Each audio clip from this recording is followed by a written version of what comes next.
చెప్పాను కదా అమ్మోళ్ళు ఇంటికి పోవాలని. అవసరం అవసరమే. ఈ రోజు రాఖీ కదా, తమ్ముడికి రాఖీ కట్టాలి కదా అందుకు. అక్కడికి వెళ్ళి తెంగులు తప్పు. తిడతా తిట్టని అమ్మ తిడతావరమ్మ అంతే. నేను ఇంతకు ముందు రాఖీ కట్టాలంటే ఆ ఇంటికి తమ్ముడు లేక వాళ్ళు కట్టినాక నేను కట్టించాలని చూసేదాన్ని. నాకంటే సొంత తమ్ముడు వచ్చి ఫస్ట్ నేనే కడుతున్నాను. నేను అంతకుమించి ఇంకేమీ వాళ్ళు చెప్పాను నాకు. అవును తెలిసింది రెండు లేకుండా. నీ ఇష్టం, నేను చెప్పిన మాట ఎప్పుడు ఇంటవేంటి. సరే చెప్పకండి నేను చూసుకుంటాను.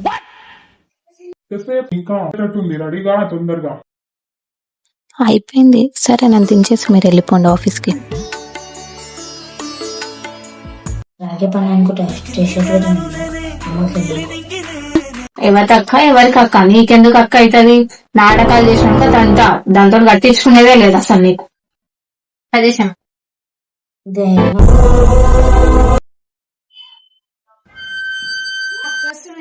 ఏంది అది వస్తుందా? నువ్వు నాటకాలు చేయకు, దాని ముందు బయటకు వస్తే తన లోపల చేసుకోలేదని చెప్తా. నువ్వు దగ్గర వచ్చినావు అట్లనే కట్టించుకోదు. అది ఎవరో మనకు తెలియదు.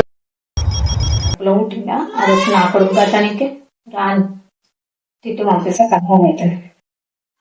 తమ్ముడు ఉన్నావారా? ఆగండి, ఎవరు మీరు? అన్నావమ్మా? ఎవరమ్మా నీకు? అమ్మేందమ్మా? బాగున్నారా పిన్ని? ఇప్పటిదాకా బాగున్నా, నువ్వు వచ్చినావు కానీ నీ పని ఎందుకు వచ్చిరు? అదే పిన్ని తమ్ముడికి రాఖీ కట్టడానికి వచ్చింది. ఎవరికి రాఖీ కట్ట? నీకు తమ్ముడు ఏమన్నా సొంతం తమ్ముడు కట్ట నీకు? అలా నా కొడుకు కట్టేది లేదు, వాళ్ళు లేడు అయినా కట్టలేదు. అదెందు పిండి, చెప్పులు ఉన్నాయి కదా. చెప్పులు ఉంటే లేదు కట్టొద్దు. వెళ్తారా వెళ్ళదా? ఒక్కసారి పిన్ని వెళ్ళిపోతా. పెట్టుకొని ఇంటికి వచ్చిండ్రు ఇద్దరికి. రావద్దని చెప్పినా కదా నా ఇంటికి. ఇది నా ఇంకోసారి వస్తే నా మీద ఒట్టు, మీ నాయన మీద ఒట్టే చెప్పు. అంత పెద్ద మాటలు వద్దులే పిన్ని, వెళ్ళిపోతాను. ఏంటి పిన్ని? నాకు తెలియకుండా మనకి రాఖీ కట్టినట్టు తెలిసింది అనుకో అసలు ఊరుకోదు. వద్దు పిన్ని, వెళ్ళిపోతాను.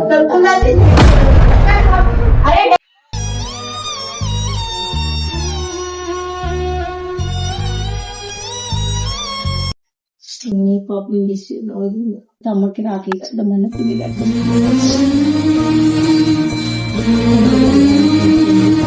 రక్త సంబంధం లేకపోయినా మనసుతో ఏర్పడే బంధాన్ని గౌరవించండి. ఒక అమ్మాయి రాఖీ కట్టాలని కోరుకున్నప్పుడు ఆమెను అవమానించకండి. ఆ క్షణం ఆమెకు కలిగే బాధ జీవితాంతం మిగిలిపోవు.